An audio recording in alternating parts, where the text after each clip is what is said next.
You hate government? One of them libertarian types? Or maybe you just can't stand the president, gun grabbers, or warmongers. Me too. That's why I invented LibertyStickers.com. Well, Rick owns it now, and I didn't make up all of them, but still, if you're driving around and want to tell everyone else how wrong their politics are, there's only one place to go. LibertyStickers.com has got your bumper covered. Left, right, libertarian, empire, police, state, founders quotes, central banking. Yes, bumper stickers about central banking. Lots of them. And, well, everything that matters. LibertyStickers.com. Everyone else's stickers suck.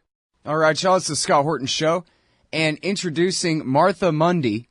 She is a professor of anthropology, professor emeritus of anthropology at the London School of Economics and Political Science. You might remember we talked with her a few months back about this great piece at Counterpunch, Yemen as Laboratory. Why is the West so silent about this savage war? And it's in the news for the anniversary. Tens of thousands of Yemenis went outside to protest the one-year anniversary of the launch of the American-backed Saudi war, or the American/Saudi war there, yesterday. And there's also news of at least some kind of push toward some peace talks, although not so sure how far they're getting. But anyway, welcome back to the show. Professor, how are you? Thank you very much. I'm delighted to be back talking about this terrible topic, or the terribly sad topic, but delighted to be back on the show. Thank you. Well, very happy to have you here. And yeah, it is terrible, and almost as terrible as the actual slaughter is the blackout, as you put it in your article from last September. The West is silent, and that goes certainly for the American political campaign, presidential campaign season. I don't think anybody's been asked any questions about Yemen whatsoever. Wow. It's just not on the radar screen at all right now. There was an article in the New York Times about getting on 14 days ago for the first time. Major article, but it was full of stories that the problem was that the Saudis flew too high, and that's why they hit the targets, or didn't, were hitting all over the place and hitting civilians. In short, it was a sort of preparation for a line to protect the Saudis once again, because there have been very precise strikes in the Saudi bombing, and one shouldn't credit that kind of thing. But at least there was something in the New York Times, where, as far as I know, there has been hardly anything for months on end. Whereas, because I do read the better Arabic press, it allows one to be better informed. And I was also, just 2 weeks ago, colleagues managed to come from Sana'a, just to give you an idea of what happens if you try to fly out of Sana'a. The plane lands in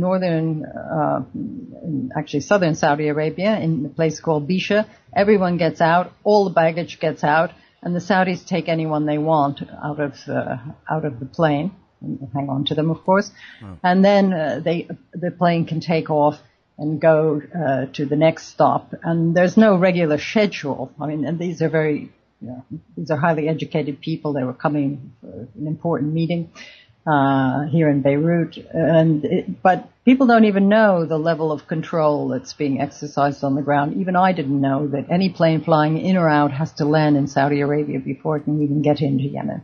And of course, they've already vetted the lists of people who are on the planes. And this is just a very small thing. But the friends from Sana'a were also telling me that all the trees on the street have been cut down because there are so many displaced people, even in Sana'a, and they're desperate for firewood that, there's not a tree standing anymore in Sana'a. Little things like that one doesn't pick up from all the many reports that we have access to, also from the Yemeni ministries that are posted on Yemen Spring 2015 wordpress.com, and also on our other website, which is www.athimar.org, where we put the stuff about the agricultural sector, in particular in the rural sector. Mm. I'm sorry, could you please repeat both of those web addresses for us, please? Maybe I should type them. The first one is Yemen Spring 2015, because we optimistically once thought that the war was, going to be over in a few months. Yemen Spring 2015 wordpress.com. And the other is a more specialized website, which deals with the crisis of the agricultural sector and rural sector right across the Arab world. And that's www.athimar.org. Okay. Athimar.org. Okay. Very good. Yeah. And yeah, sorry to interrupt there. Athimar.org. Anyway, because one has been getting now very good reports out of some of the Yemeni ministries on who have been compiling reports on the damage to historical buildings.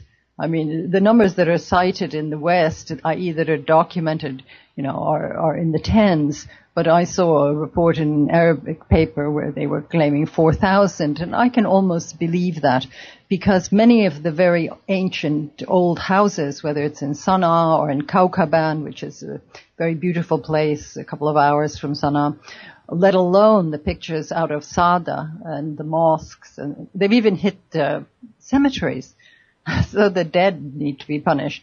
There is massive destruction to the historical wealth of Yemen, including, pre-Islamic dams, things that clearly have absolutely no military or even really economic value beyond tourist value and beyond value to Yemenis as part of their historical legacy. Anyway, I'm rattling on, but these are things that really don't get through. Sometimes, as I said, for example, the planes, cutting down of trees, things like that really don't get through at all to the outside. Yeah, and are very moving. Yeah. Well, when I've spoken with Eric Margulies about this, he's been to Yemen, although I guess it's been a little while, and he talks about, this is one of the and he's a guy who's a very experienced war reporter who's been all over the old world.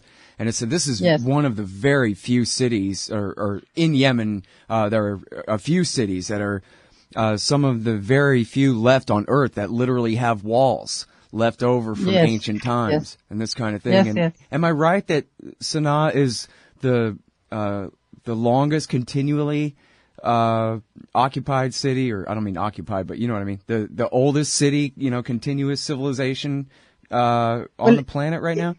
Well, it's one of, Old Sana'a and also Shibam in southern Yemen are both UNESCO world sites. Okay, they have a special status in UNESCO, protection of great patrimony. I think it's that what is so.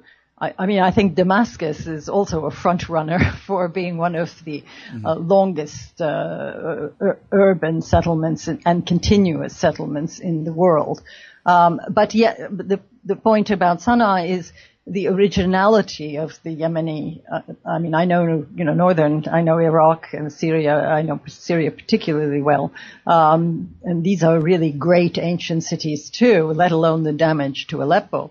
But Yemen is its own history. It is quite distinct. It looks and is linked to Abyssinia, i.e. to Ethiopia, to the Indian Ocean, particularly down on the coast. The great city of Zabid that was also hit is very Indian in its architecture.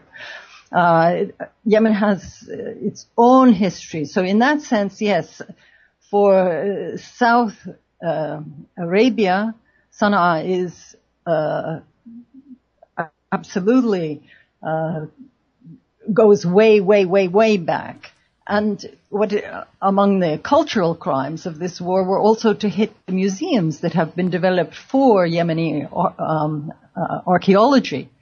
Yemeni archaeology is, the sites are very ancient, but as a field it is relatively recent. And one of the major scholars, Damia Khalidi, who works in France, helped to build the Damar Museum that she's then seen hit by the bombardment, with clearly no military purpose. What is impressive with this war is the systematic destruction of the productive infrastructure of Yemen.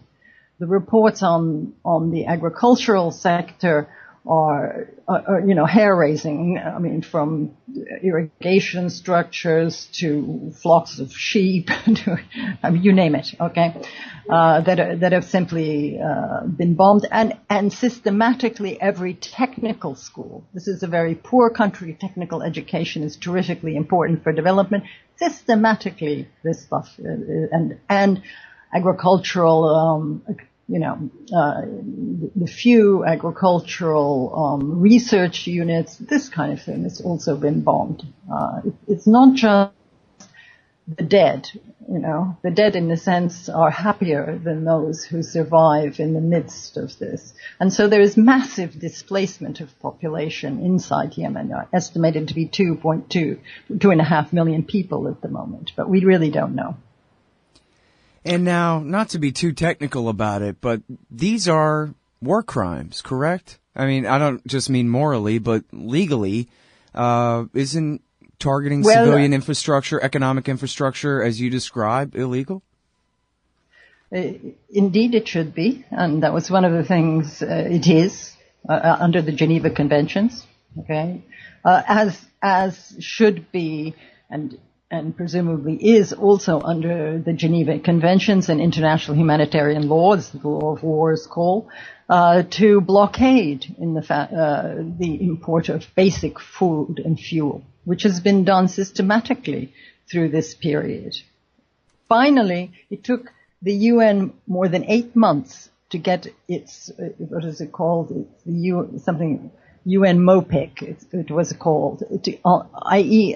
even a system whereby they were supposed to be, okaying what was going in.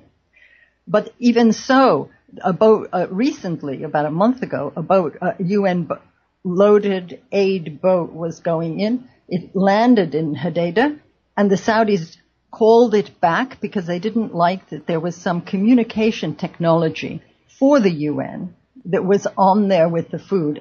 And to date, I don't know if that boat ever reached Yemen. So these kinds of things, yes, according to the Geneva Conventions, international humanitarian law, are war crimes. And to go back to that legal side of the story. The legal side of the story was that the US, and the UK was very active. They got in the UN Council on Human Rights. They got the Saudis to be the head of the advisors at the period of the beginning of the war, of the advisory committee of that. So that, and they squashed a Dutch motion to set up an investigative committee under the UN Council on Human Rights in Switzerland.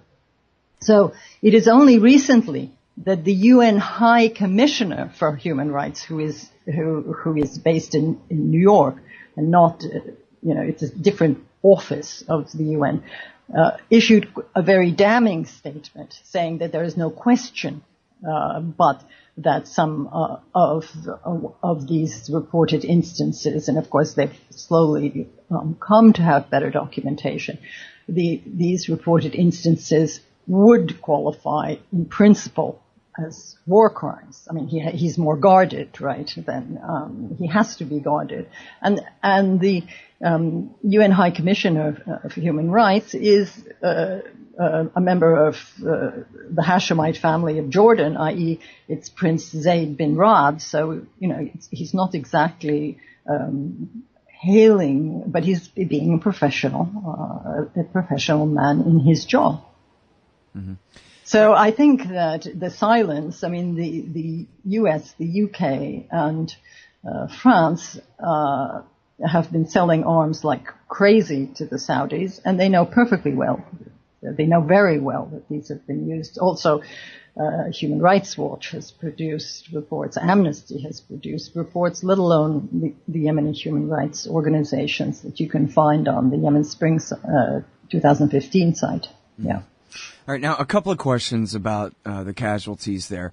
First of all, I wonder if there's any kind of consensus on even anything like a ballpark estimate of how many people have been killed. in the war in the last year. I've heard UN numbers of somewhere around 5,000 or 6,000, which just seems impossibly low. Yes, I agree. Face of it. And I actually spoke with a Yemeni journalist named Nasser Arabi, who almost laughed and was just 6,000. I know 6,000 dead in this war, and there's a lot more than that, he said. Yes. I don't think that even the humanitarian agencies, Oxfam had a new report 2 days ago, which is worth looking at, by the way, on their website. I don't think that these people, because the largest part of the dead will be because of lack of medical treatment, because of hunger and weakness, right. And because of displacement, bad water, all of this. So nobody that I know, I think the best estimates are starting to come out of the Yemeni ministries of health, but counting the dead in those kinds of circumstances is not easy in the middle of a war. And of course the bombing has systematically taken every bridge out, getting around the country, and with shortages of fuel. I don't think we have a clear number. But the greatest part won't have died directly from the bombs, however horrific the deaths of the bombing itself is. They will be dying from the spill out of the destruction of basic livelihoods. Right. Yeah, this is what they call excess deaths, the pollsters and the surveyors, when they compare the previous death rate versus the death rate in the state of war, just as we saw in the Lancet studies in Iraq, for example. Yeah. Okay. Yeah. And the problem is that, by bombing such agricultural research, technical training places, you're also displacing and bombing those who might be best placed by hitting, 3 Médecins Sans Frontières hospitals, by hitting other, I forget the exact number, but there's a large number of health units that have also been hit, clinics, over 100. You're thereby displacing those people who could do that counting, if you see what I mean. I mean, you're putting them also at great risk. So I think there are going to be particular problems in getting clear numbers in Yemen. Yeah. More than 100 clinics, you say, huh? Yeah. Amazing. It's, the numbers are up in the reports that are being posted on Yemen Spring 2015. Yeah. All right, now, especially, and as you've kind of referred to here, attacking the infrastructure, anything like this would be, a war crime in any country that we're attacking. But in Yemen, as we spoke about before in our previous interview, is really a special case because they previously, before the war broke out a year ago, they already imported such a large super majority of their food supply.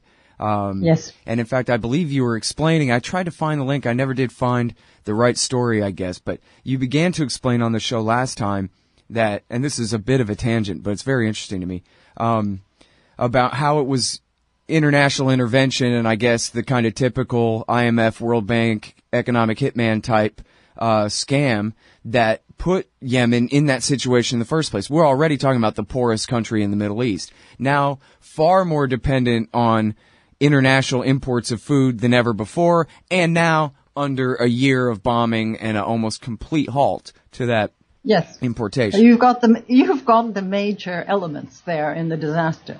Yes, indeed. You just listed them. Mm-hmm. I think that the elites too. You also, let us be honest. Under Ali Abdullah Saleh, 33 years. With a very good working relation with the Saudis. They're developed very, very corrupt elites also.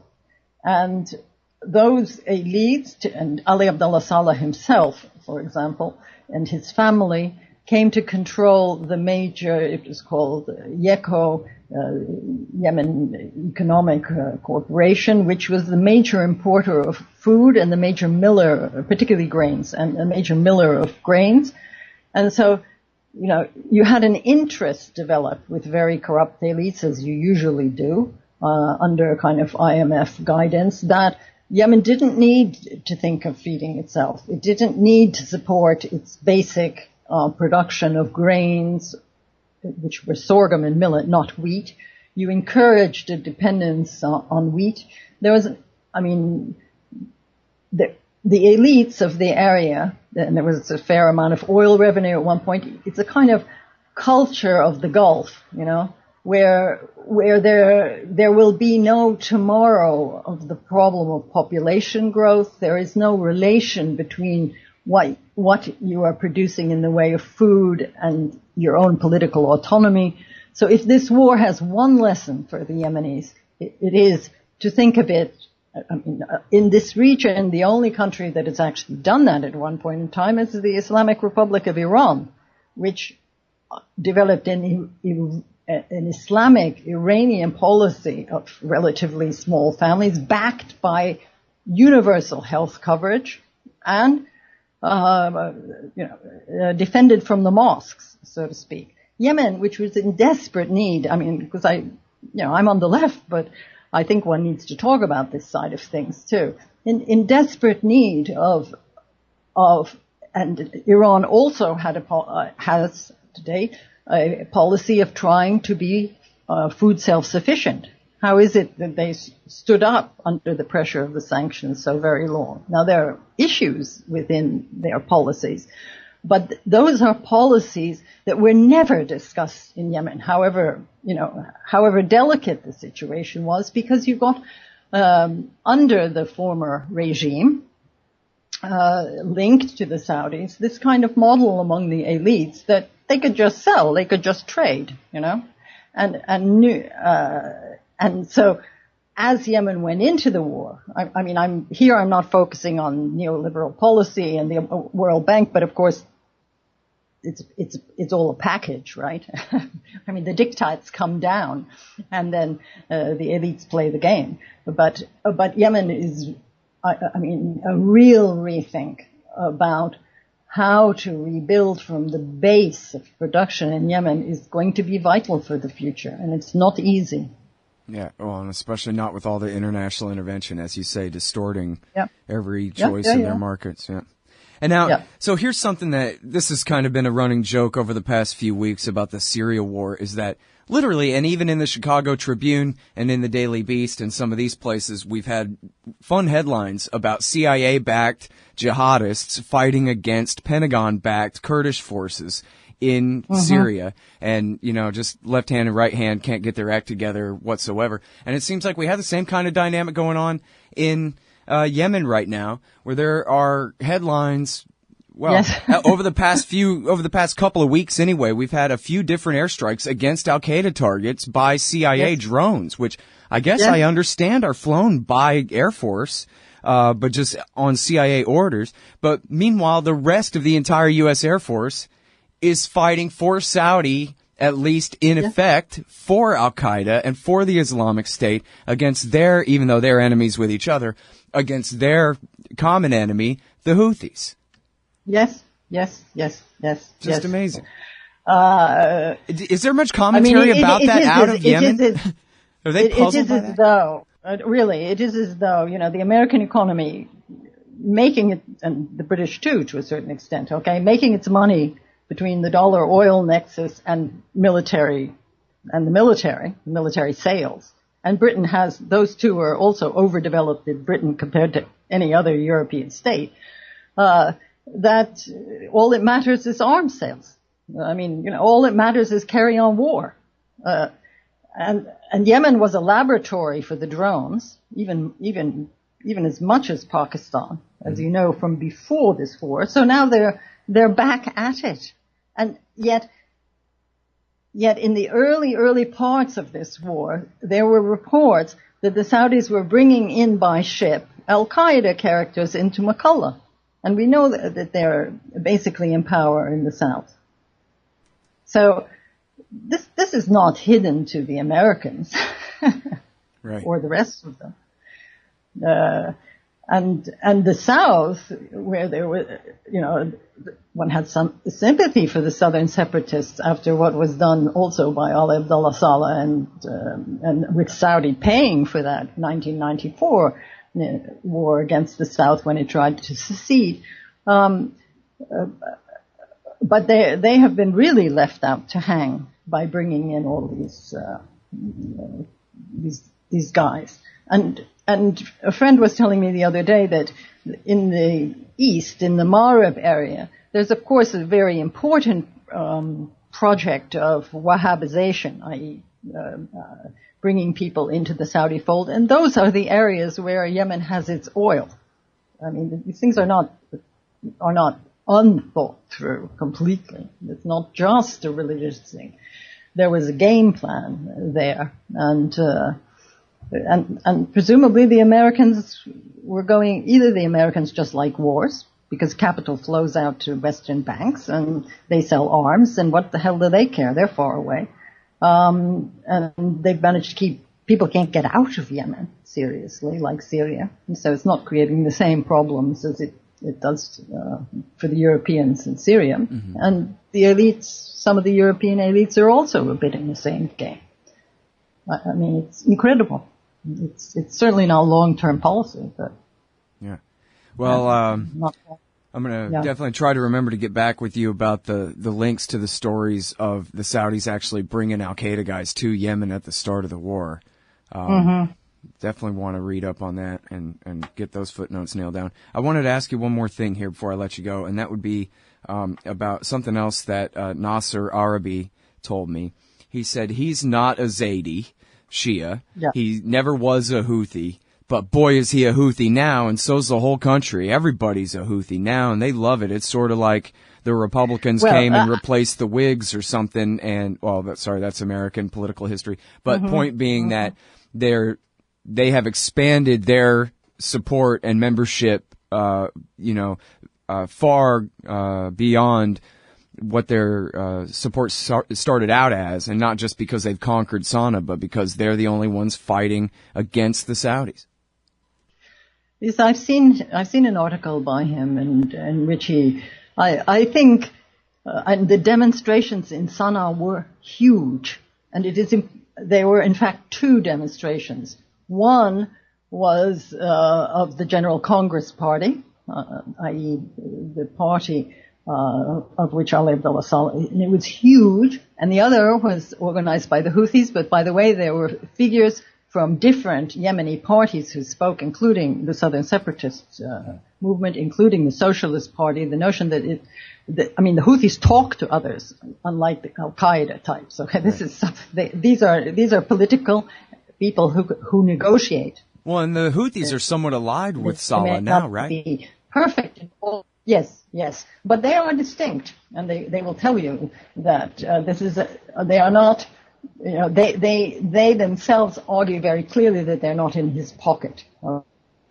If you speak with people from the Houthis, they say that Ali Abdullah Saleh needed them more than they needed him, which in a sense goes in the direction of what Nasser al-Arabi, his name is saying about the increase in their popularity.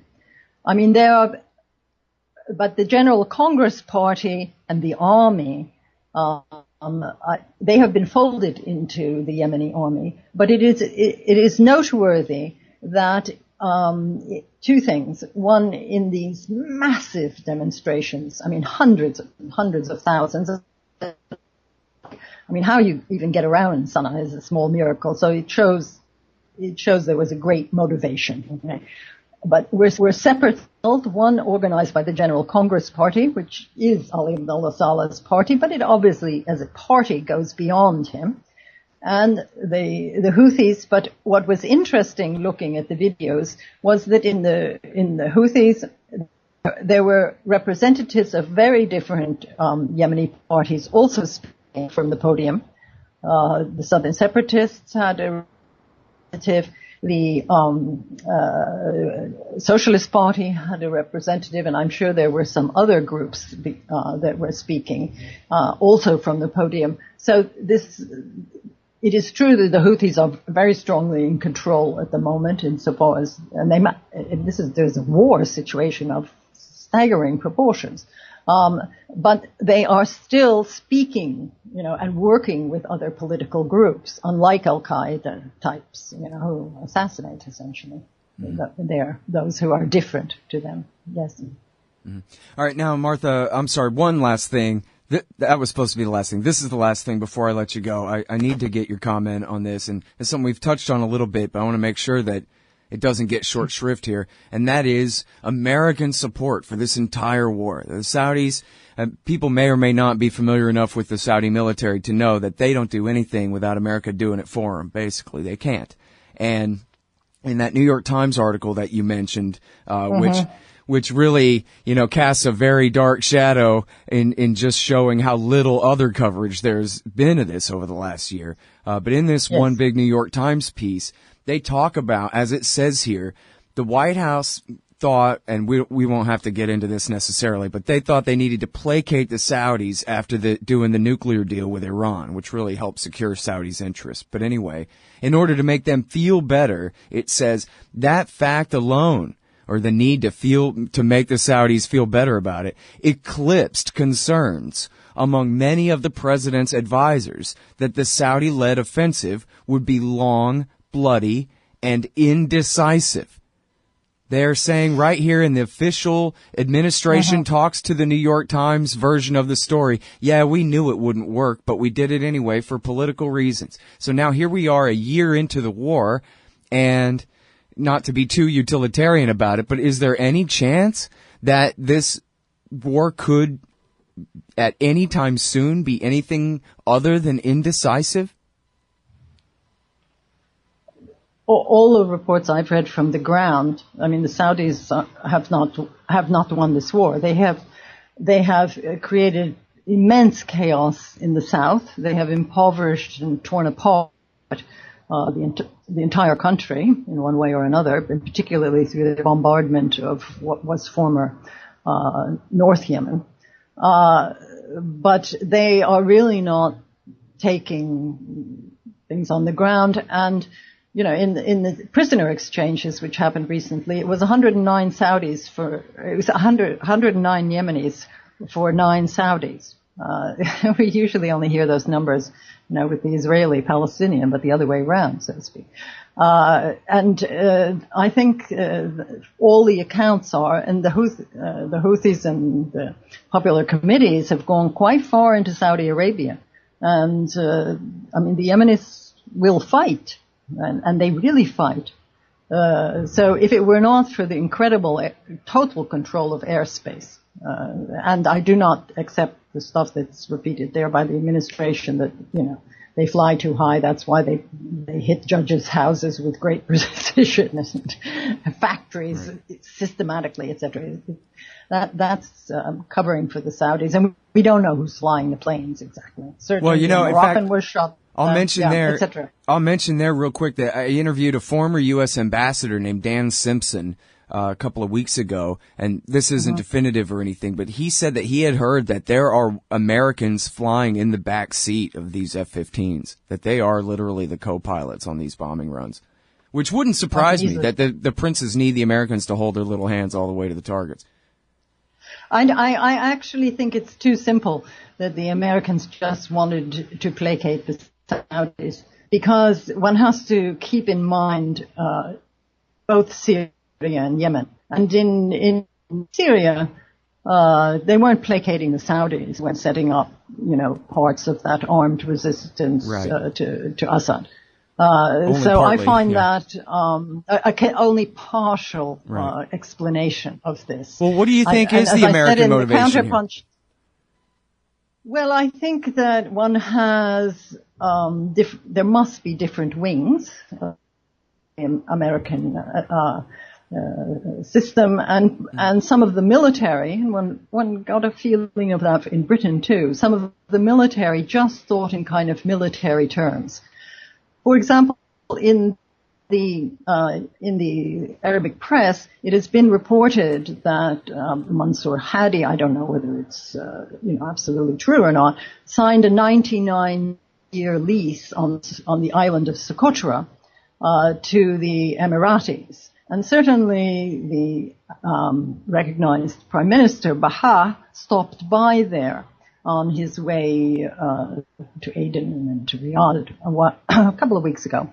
And Socotra is a place that in WikiLeaks you find the Americans have, of course, long wanted a base. Years and years ago, the Russians had a base when South Yemen was Marxist on Socotra. And, of course, it is an ecological wonder, which should be preserved as opposed to this kind of calculation. But it is perfectly possible that in geopolitical terms there is a wing in the American military establishment, like the British, etc., that bought into this war, that the Gulf was going to control Bab el-Mandeb, the Straits, and the Emiratis were going to rebuild Aden under their economic control. Socotra could become useful, aligned with the U.S., even if whether or not it was to have long dreamed of base.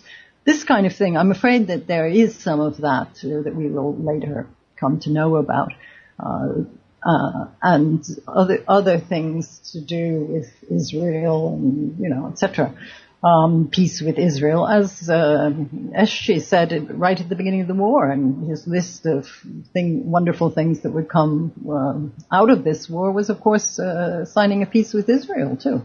So I think there was a dream plan, okay, which was certainly marketed by some sectors to the Gulf, and the worst elements in the American establishment, the arms sale, and in the British establishment too, have done quite well, so far in making money. No doubt about that. That was the ambassador's take too, that the bottom line of all of this is just emptying bomb inventories and refilling them again. But so it goes. All right, listen, I've kept you way over the time I asked for, but I couldn't let you know how much I appreciate your time today on the show, Martha. It's really been great. It's good to get the voice out. Thank you very much. I really appreciate it. All right, y'all, that is Martha Mundy. You can find this one at Counterpunch. Yemen as Laboratory. Terrible. And find her at the London School of Economics and Political Science. She is Professor Emeritus there. Hey, y'all, Scott Horton here for WallStreetWindow.com. Mike Swanson knows his stuff. He made a killing running his own hedge fund and always gets out of the stock market before the government-generated bubbles pop, which is, by the way, what he's doing right now, selling all his stocks and betting on gold and commodities. Sign up at WallStreetWindow.com and get real-time updates from Mike on all his market moves. It's hard to know how to protect your savings and earn a good return in an economy like this. Mike Swanson can help. Follow along on paper and see for yourself. WallStreetWindow.com. This part of the Scott Horton Show is sponsored by Audible.com. And right now, if you go to audibletrial.com/Scott Horton Show, you can get your first audiobook for free. Of course, I'm recommending Michael Swanson's book, The War State, the Cold War origins of the military-industrial complex and the power elite. Maybe you've already bought The War State in paperback, but you just can't find the time to read it. Well, now you can listen while you're out marching around. Get the free audiobook of The War State by Michael Swanson, produced by Listen and Think Audio at audibletrial.com/Scott Horton Show. Hey, all, Scott Horton here. It's always safe to say that one should keep at least some of your savings in precious metals as a hedge against inflation. And if this economy ever does heat back up and the banks start expanding credit, rising prices could make metals a very profitable bet. Since 1977, Robertson Roberts Brokerage Inc. has been helping people buy and sell gold, silver, platinum, and palladium, and they do it well. They're fast, reliable, and trusted for more than 35 years. And they take Bitcoin. Call Robertson Roberts at 1-800-874-9760 or stop by rrbi.co.